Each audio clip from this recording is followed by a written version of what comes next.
The air was thick with exhaust fumes and the scent of burning rubber when I rolled my car to the starting line at Riverside Speedway. Through my windshield, I could see the sneers and hear the dismissive laughter from the other drivers. All men in their fancy sponsored vehicles with professional pit crews. Look who decided to join the big leagues. One of them shouted loud enough for everyone to hear. Daddy's little girl thinks she can race with the boys. Another chimed in. That junker won't make it past the first lap. Their words stung, but I gripped my steering wheel tighter, knuckles turning white. What they didn't know was that every mocking word, every dismissive glance fueled something inside me, a determination they couldn't begin to understand. Let them laugh now. I glanced at the photo of my father taped to the dashboard and whispered, "This one's for you, Dad." The marshal raised the flag, and I revved my engine, the sound drowning out the doubters as I prepared to show them all what this mechanic's daughter could really do. I'd love to hear where you're watching from in the comments below.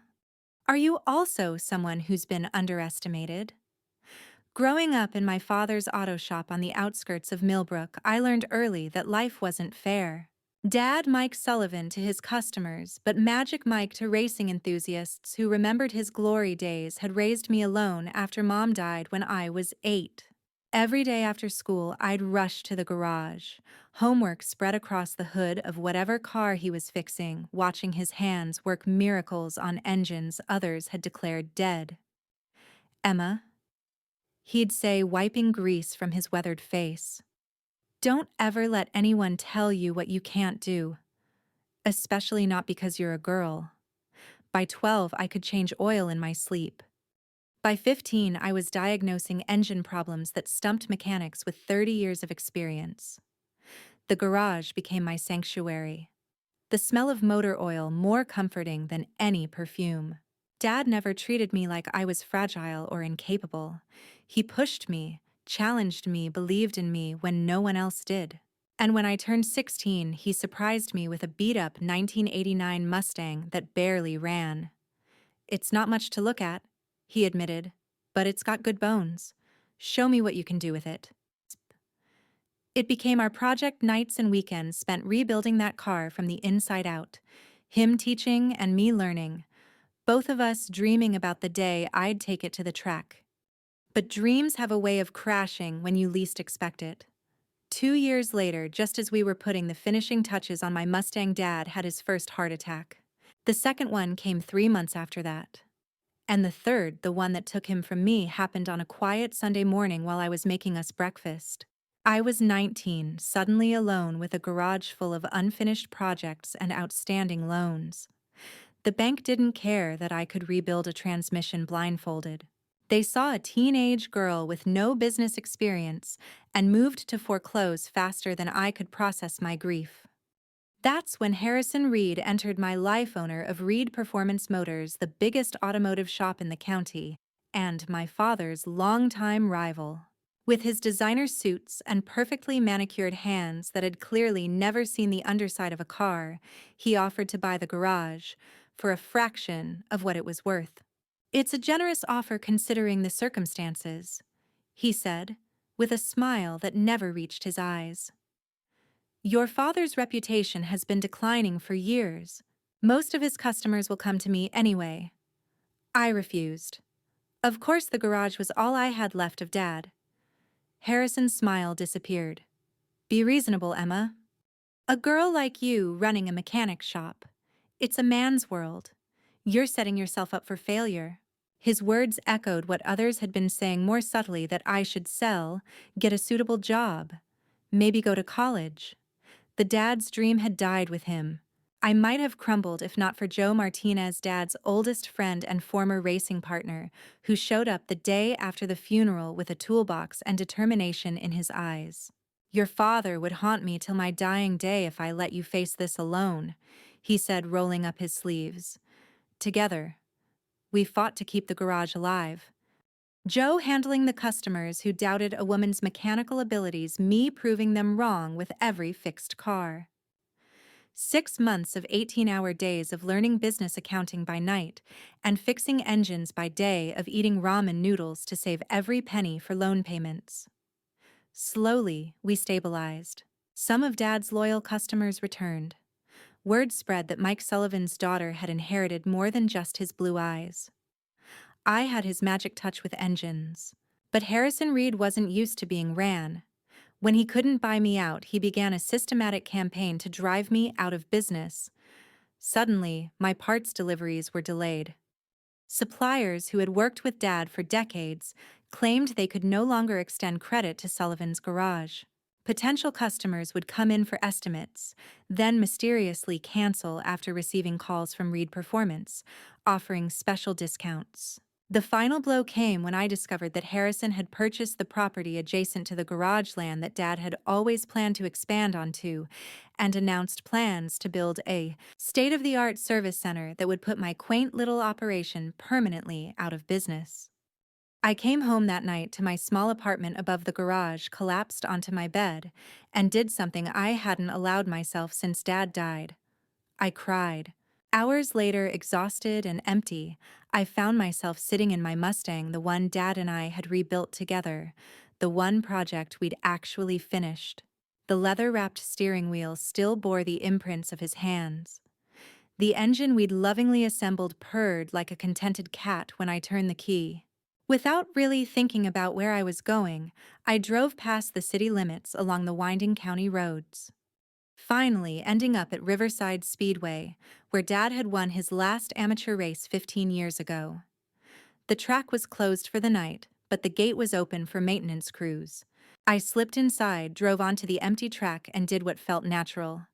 I raced lap after lap, pushing the Mustang to its limits, feeling Dad's presence beside me with every turn. When I finally stopped breathless and somehow lighter than I'd felt in months, I noticed an older man watching from the stands. Walter Thompson, the track owner and an old acquaintance of my father's, approached as I climbed out of the car. "You drive like him," he said simply. "Better maybe more aggressive on the turns." Then he told me something that would change everything. Riverside was hosting the Regional Amateur Championships in 3 months. An event that carried not only a $50,000 prize but sponsorship opportunities worth 10 times that amount. "Your dad always said you'd outrun him someday," Walter remarked. "Maybe it's time to prove him right." The idea was crazy. I was a mechanic, not a professional driver. I had a struggling business to save, but as Walter pointed out, I also had a perfectly good race car, years of experience from watching my father, and apparently inherited talent. Besides, he added, the publicity alone could save your garage even if you don't win. People love an underdog story, especially one with a pretty face. I ignored the last comment. I'd had enough of being judged by my gender to last a lifetime, but the rest made a strange kind of sense. That night, I made a decision I would enter the race. I would use every skill Dad had taught me, and I would show Harrison Reed and everyone else who had underestimated me exactly what a mechanic's daughter could do. The next morning, I called Joe and told him my plan. There was a long silence before he sighed. "Your father would say it's too dangerous." He finally responded. Then he'd ask what modifications we need to make to the engine. We both laughed, and just like that, Operation Underdog was born. By day, we kept the garage running, taking on every job we could get. By night, we transformed my Mustang from a street-legal beauty to a track-worthy beast. Every spare dollar went into performance parts. Every free minute was spent at the local track practicing until my reflexes were razor-sharp and my lap times were consistently impressive. Word got around, as it always does in small towns. Most people thought I was having some kind of grief-induced breakdown. "Poor Sullivan girl trying to follow in her daddy's footsteps," they'd say, with an earshot not bothering to lower their voices. "She'll get herself killed." Harrison Reed found it particularly amusing when he heard stopping by the garage one afternoon with the pretense of checking on me. "Racing," he chuckled, looking around at my modest operation. "Emma, be serious. This isn't a Disney movie where the plucky underdog triumphs against all odds. This is real life. Real racers have team sponsors, years of experience. They don't run garage shops by day and play at being drivers by night." He stepped closer, his expensive cologne unable to mask the underlying scent of insincerity. I'm worried about you. Your father wouldn't want you risking everything on such a desperate gamble. My offer to buy this place still stands. Think about it. You could walk away with enough money to start fresh. Maybe go to college, find a career more suitable for someone like you. I met his gaze steadily. Someone like me? You mean a woman? His smile didn't waver. I mean someone young with their whole life ahead of them. This place is a sinking ship. Emma, I'm offering you a lifeboat. As he turned to leave, he paused in the doorway. Oh, by the way, I've entered one of my cars in that same race. Professional driver, top-of-the-line equipment, just so you know what you're up against. The message was clear. Whatever game he thought I was playing, he intended to crush me completely. The next few weeks were a blur of preparation.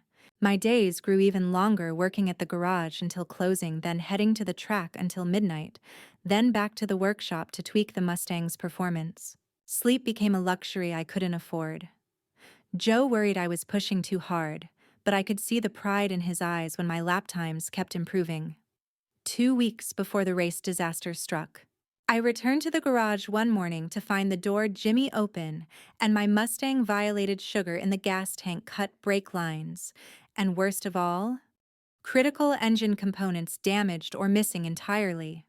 The timing couldn't have been worse. Most of our money was already sunk into race preparations, and parts for my particular engine build would take weeks to source through normal channels.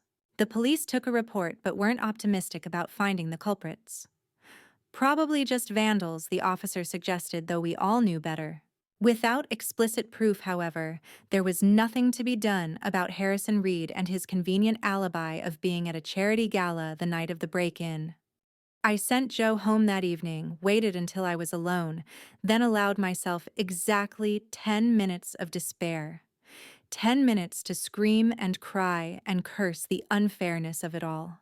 When those 10 minutes were up, I washed my face, made a pot of coffee strong enough to strip paint, and got to work.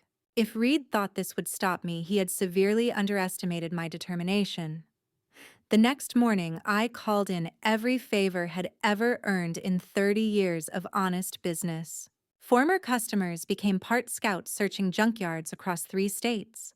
Competing mechanics who respected my father offered workshop space and tools. A retired machinist volunteered to fabricate the parts we couldn't find. Even some of Reed's own employees, ones who remembered how he'd driven other small shops out of business, discreetly provided insider information about his racing setup. For 7 days straight, I barely left the garage, catching naps on the old couch in the office between repair sessions. Joe brought food that I rarely remembered to eat. My hands were constantly grease-stained, my hair perpetually tied back in a messy ponytail, but slowly, impossibly. The Mustang came back to life, not just repaired, but improved. As if the attack had forced us to rebuild it better than before. 3 days before the race, I took it to the track for a test run and recorded my best time yet. Walter Thompson was there, stopwatch in hand. That would have put you in the top 5 last year, he said with a whistle. Your dad would be doing backflips. I wanted to believe him, but doubt still nodded at me. Harrison Reed had resources I couldn't match, connections I didn't have. I was operating on minimal sleep and maximum stress. What if all this effort was for nothing? What if I was just setting myself up for public humiliation that night? Alone in Dad's old office, I found myself talking to his photograph. I'm scared, I admitted to the empty room. What if I can't do this? Almost an answer. My gaze fell on a framed quote Dad had kept on his desk. The person who says it cannot be done should not interrupt the person doing it.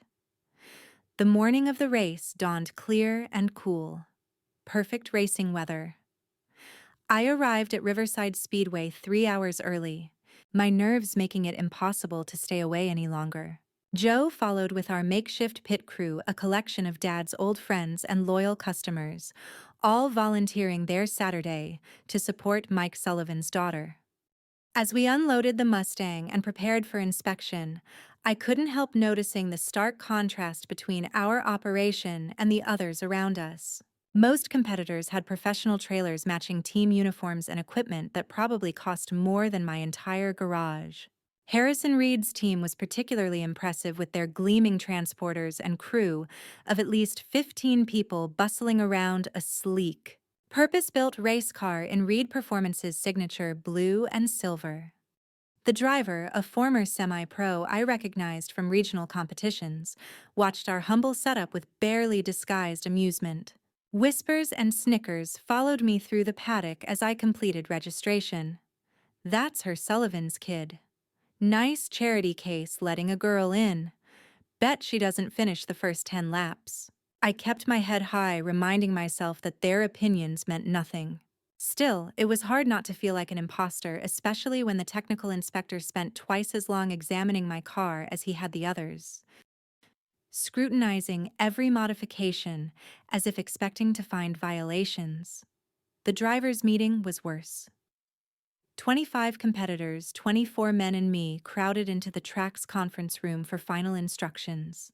I took a seat in the back, trying to be inconspicuous, but Harrison Reed made a point of acknowledging me loudly.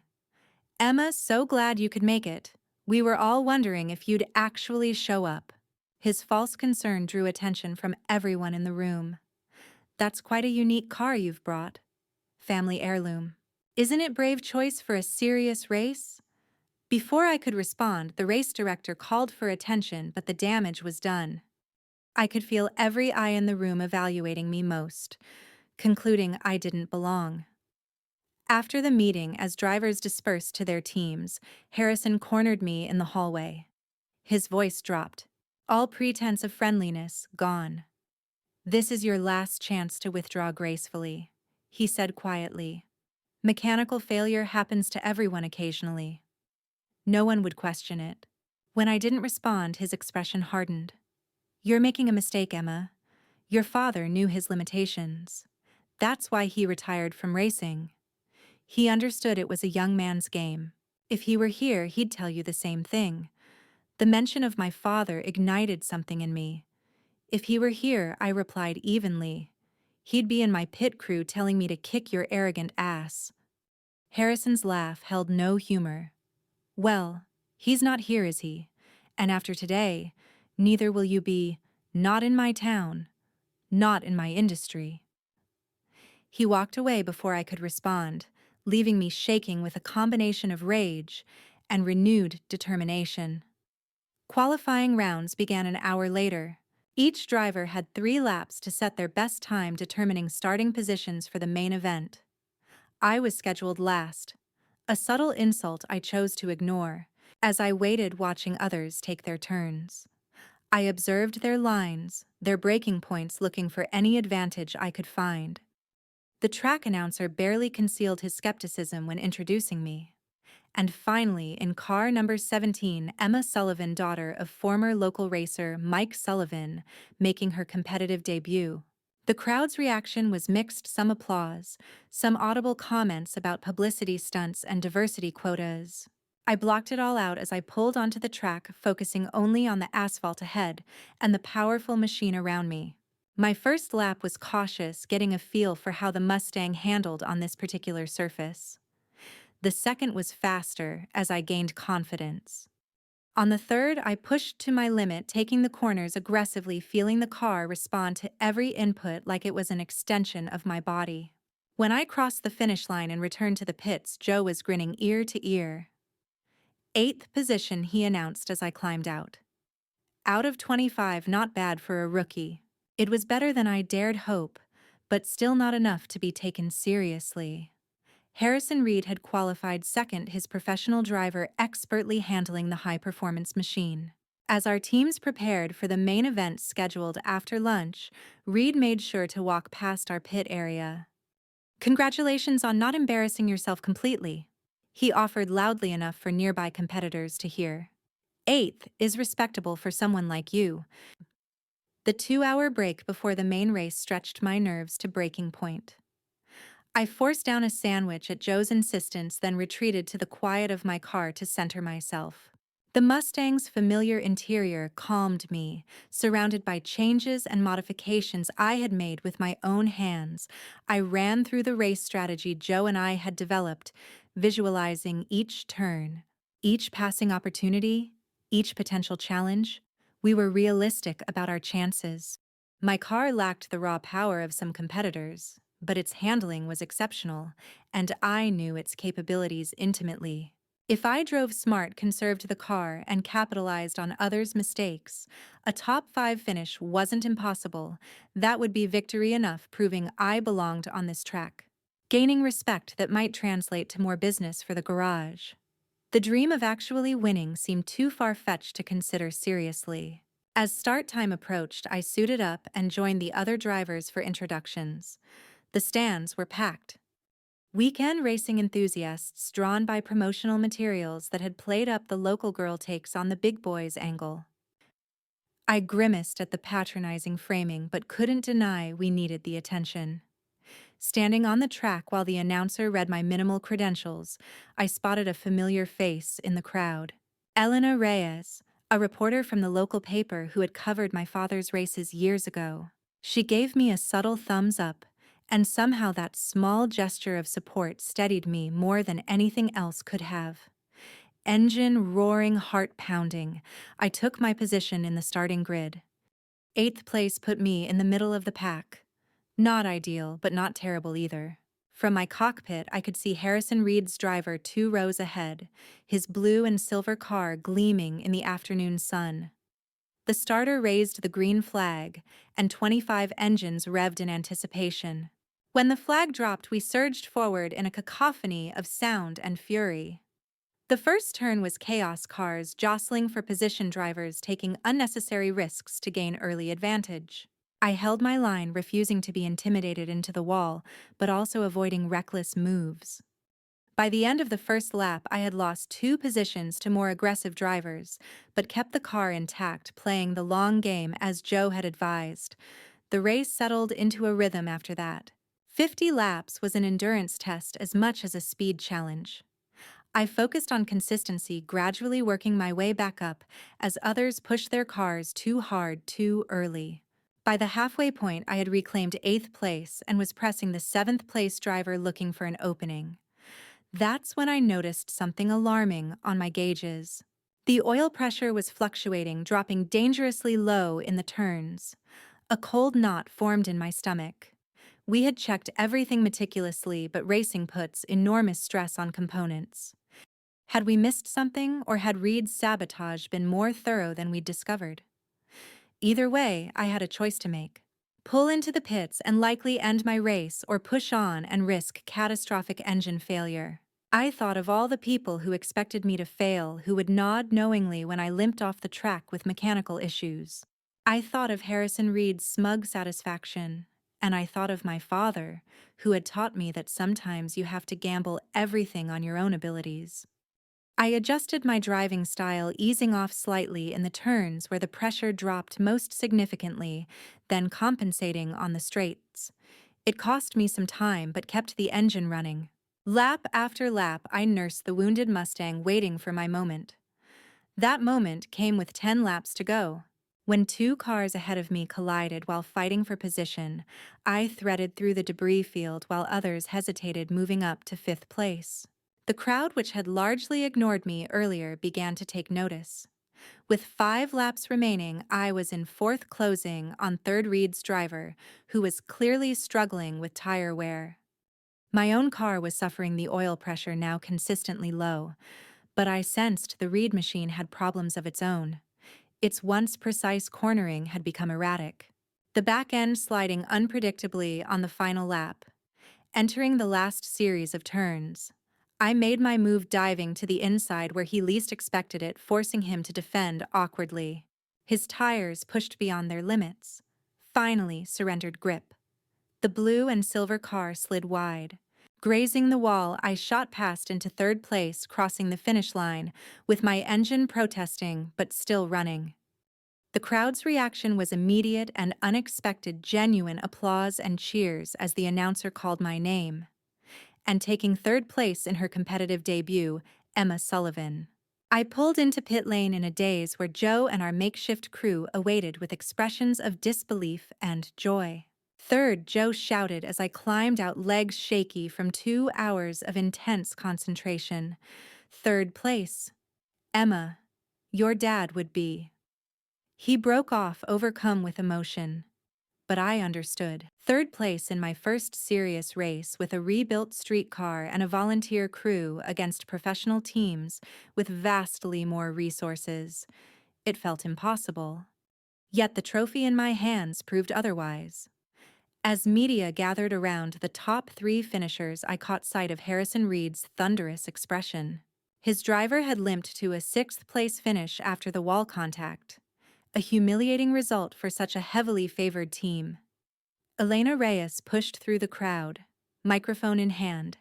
Emma Sullivan, the talk of today's race. How does it feel to prove all the doubters wrong? The camera light blinked on, and suddenly I realized the opportunity before me. This wasn't just about a race anymore. It was about everything Harrison Reed had tried to take from me, everything my father had built, everything I had fought to preserve. I composed myself, thought carefully about my words, and spoke directly into the camera. It feels incredible, but I didn't do it alone. This victory belongs to everyone who believed in me when others didn't. My incredible pit crew of volunteers, my father's loyal customers, and most of all my dad, who taught me that, with enough determination and hard work, nothing is impossible. I paused, choosing my next words carefully. This race was about more than just competition for me.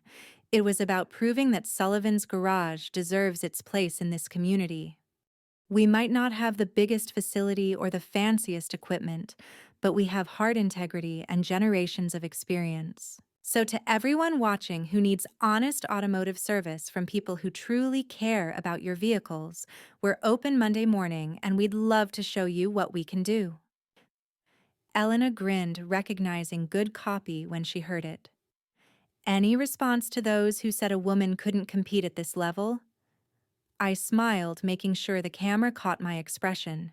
I think today's results speak for themselves, but I'd add that in my experience, cars don't care about the gender of the person fixing or driving them.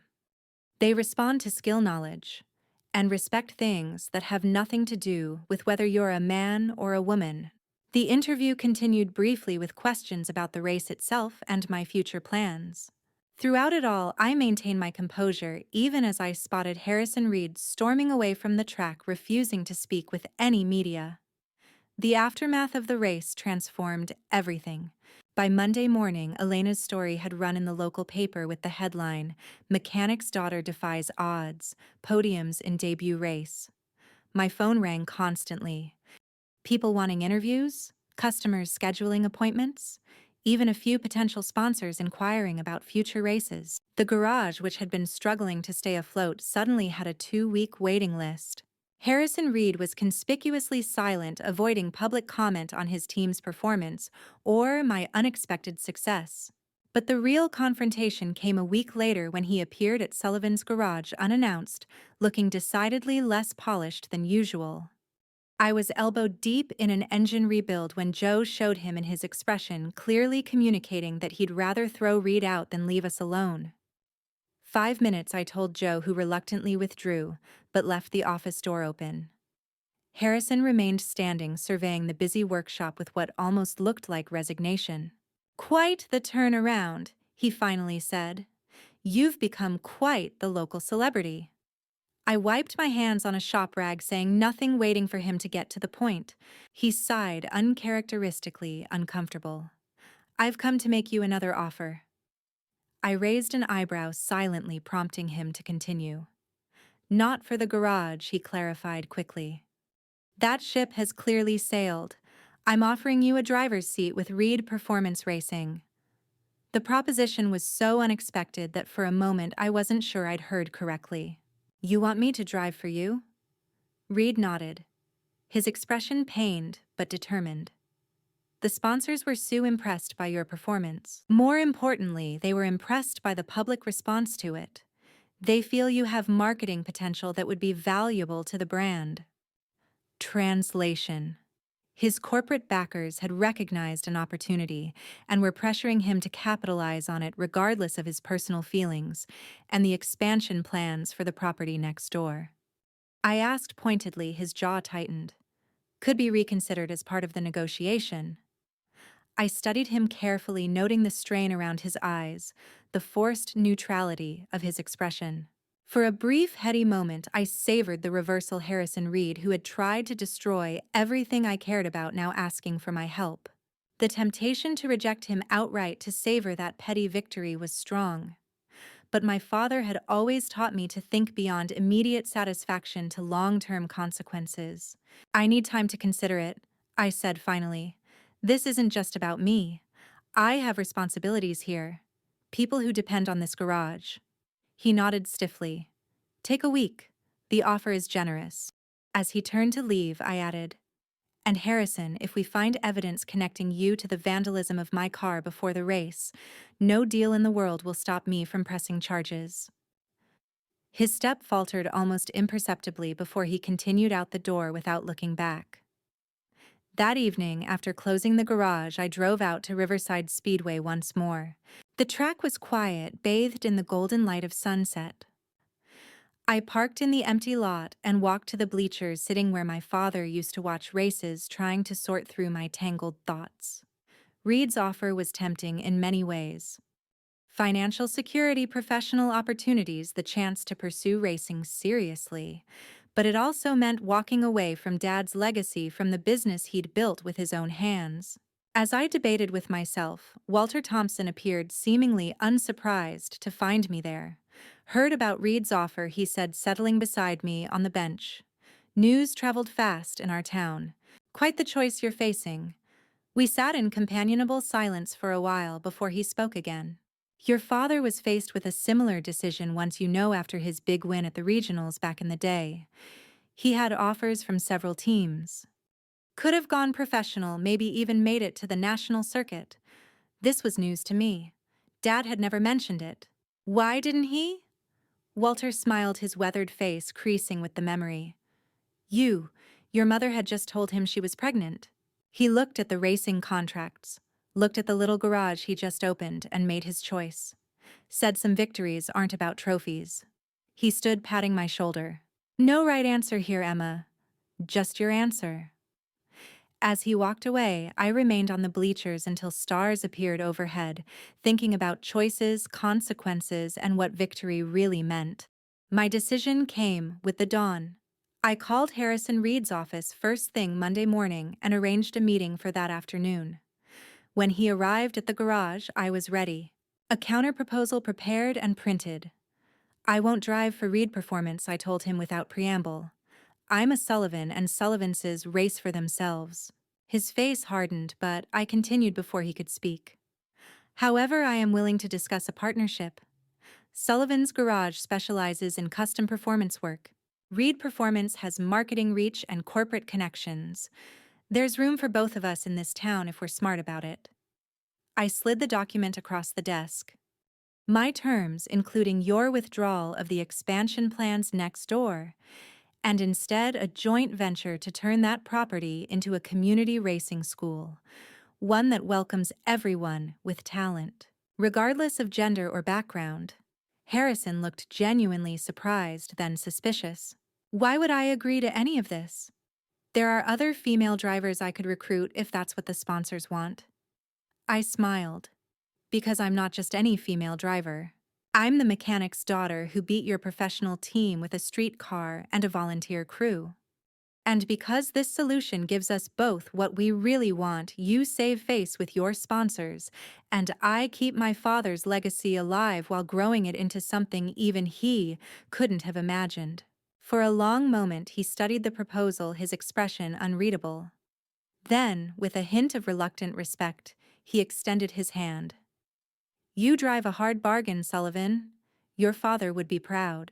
6 months later, the Sullivan Reed Racing Academy opened its doors on the property adjacent to my garage.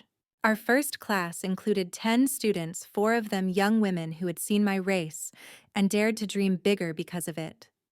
The garage continued to thrive with a reputation for excellence that attracted customers from 3 counties away. I raced when I could, proudly wearing the Sullivan name on my jumpsuit, though now with better equipment, and occasionally even a professional pit crew. Harrison Reed and I maintained a weary professional relationship that over time evolved into something approaching mutual respect. He never admitted to the sabotage attempt, and I never found concrete proof. But we both understood the unspoken truth between us. More importantly, we both recognized that our conflict had ultimately created something valuable neither of us could have built alone. On the anniversary of my father's death, I visited his grave with fresh flowers and the trophy from my first race. "You were right, Dad," I said to the quiet stone. "Some victories aren't about trophies. They're about staying true to yourself even when the whole world tells you that you can't or shouldn't." As I placed the flowers beside his headstone, I noticed a small gift box that hadn't been there before. Inside was a battered stopwatch, my father's lucky charm during his racing days, with a note in Joe's handwriting. "He wanted you to have this when you were ready. He always knew you would be." I clutched the stopwatch to my chest, tears flowing freely, finally understanding that the greatest race wasn't on any track. It was the daily decision to honor those who believed in us by refusing to give up, no matter how many times the world tried to knock us down. In that race, I would always keep driving one lap at a time, just as he taught.